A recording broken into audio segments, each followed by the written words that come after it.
Woj reporting the Cavaliers are trading Isaiah Thomas, Channing Frye, and their 2018 first-round pick to the Lakers in this trade. The Lakers sending Jordan Clarkson and Larry Nance Jr. to the Cavaliers. And Woj is with us now to unpack all of this. It's funny because yesterday we were sitting here and I was like, hey, why is this trade deadline a little quiet? You know, now here we are. You said at that point, it's coming, it's happening. Here we are under 3 hours before it is up. And what can you say about this that the Cavs have done here? Let's start there with the Isaiah Thomas piece. This experiment did not work out having him there. It did not work. Isaiah Thomas had not connected with his teammates. He had publicly come out against the coaching staff. He's not in great physical condition yet coming off that injury. And now what Cleveland gets in Jordan Clarkson, who is, a volume scoring guard, can play both guard positions, certainly can defend better than Thomas could. And then Larry Nance, whose father played in Cleveland, a versatile athletic forward who can help. I think both players, especially Nance, can help them start to defend, but it gives them some more, certainly they send back Frye, who had played a role with that team. Key here for the Lakers to get that 2018 first-round pick from the Cavs. I'm told that's lottery, or that's protected. We'll see if that conveys this year or the following year. The Clarkson deal is one the Lakers had been getting off, but now Cleveland changes the dynamic in that locker room, which to them was important. They're not done yet. They're still talking with the Clippers on DeAndre Jordan, although I'm told those conversations have waned a little bit today. And they're still trying to get at Kemba Walker in Charlotte, although that's an uphill battle for them. Interesting. So let's say that maybe one of those two things happen and the Cavs pick up a Kemba Walker or maybe a DeAndre Jordan, or somehow they get both. What does that look like for the Cavs? Or if they don't do that, how do they look even just with this trade that's already been made? I think both of those deals become very difficult, especially because Cleveland has now given up their first-round pick this year. They've been very leery about giving up that Brooklyn pick, which they have, which is a lottery pick. But it certainly changes the dynamic in that locker room. They needed to sort of open the windows and let some air in. That group could not go forward together. Now they get younger, they get more athletic, which is something that the Cleveland front office had really wanted to do. This is an older team. They've got to get younger. They did that with the trade today. Isaiah Thomas had just said yesterday, I don't really want to be traded again. It's not that much fun being traded. Now, once again, he is part of this conversation and he has been traded to the Lakers. What do you think this means for him? He's obviously somebody who can be a huge contributor on a team. Well, he certainly has ways to go here to get back physically. This is an important year for him personally. He's going to be a free agent this summer. He's got it. He had hoped this would be his chance at a big NBA contract. He's not had a big payday, but coming off of the hip injury, he's going to have to play better. He's going to have to show himself to be durable as this season goes on with the Lakers. And once Lonzo Ball comes back in LA, he's going to be handling the ball. It's his team in LA. It'll be interesting to see how IT fits in with what they're doing with LA. He's not a long-term piece for them. He'll be there the rest of the season and probably move on. All right, Woj, I hear your phone going off over there. We'll let you get back to it. And, of course, keep breaking news all day long. We'll have it right here on SportsCenter. Thanks. For more on this deal, we bring in our NBA insider, Brian Windhorst. So, Brian, IT and LeBron played just 15 games together. Why do you believe the Cavs gave up on him so quickly? Well, first off, David, I want to pump the brake a second.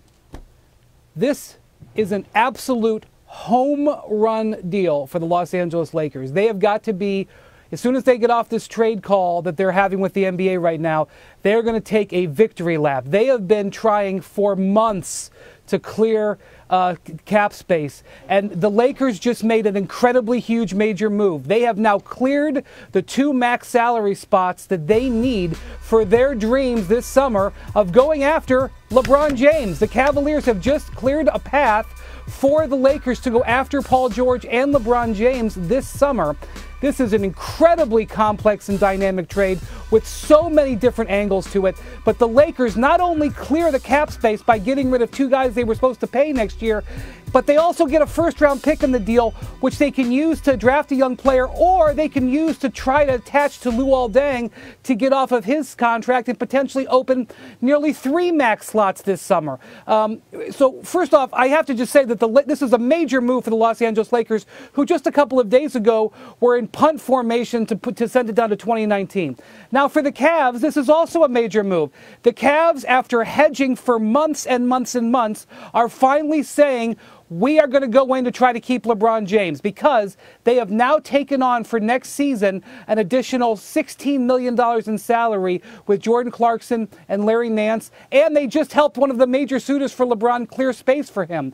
So, you know, you can go back and look and relitigate the Kyrie trade and say that Isaiah Thomas didn't work and everything like that, but they, at this point on trade deadline day, have finally made a decision between standing on the fence about the future and deciding that they're going to try to do something to keep LeBron James interested. If I am hearing what you're saying, Brian, I think I got this.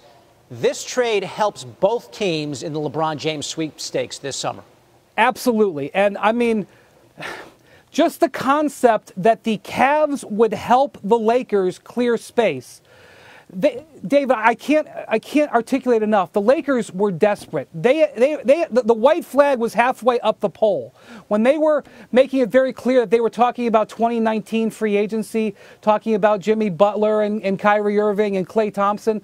It was because they were handcuffed because they couldn't make a deal where they would be able to get off of salaries without using a first-round pick. They are already out their first-round pick this year. So for them to find this type of deal with the team that they're trying to poach the player from, it's a very, I mean, we're going to talk for the next couple of days about how Jordan Clarkson and Larry Nance fit in to the Cavs and what they do, and I'll be talking on this network for the next part of the afternoon about how Isaiah Thomas's position in the locker room was complicating for the Cavs, and that, you know, trading him out of there is going to take a step forward.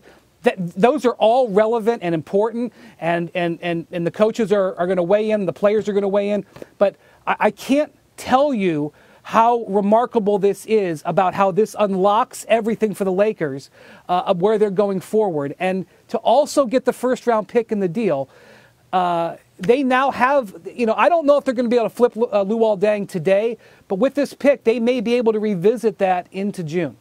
Okay, let's go through this here. If they could land a couple max guys, you put LeBron, we've heard that he needs to have at least one good star with him with the Lakers. If Paul George is smitten now with OKC, who is that guy?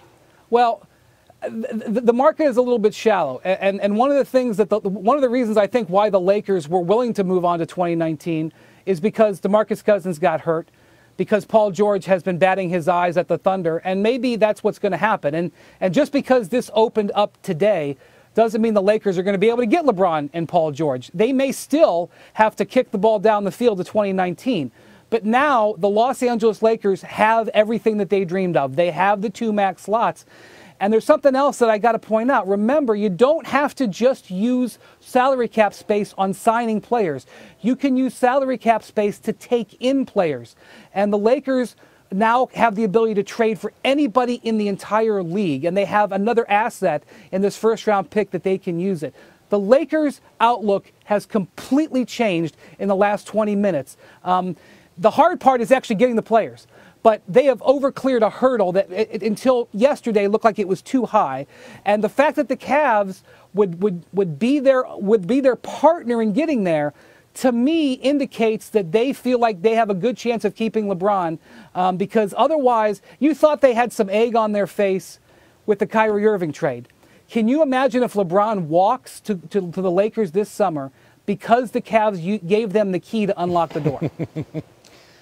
People will look at this and on the first blush, they'll fixate on the names and Isaiah Thomas and the first-round pick and all that. Brian pointing out that this is much more than that. This is a home run, as he calls it, for the Lakers, who have cleared some cap spaces. They will become players probably in this free agent class in 2018. Brian Windhorst, our NBA insider, giving us his thoughts on the trade.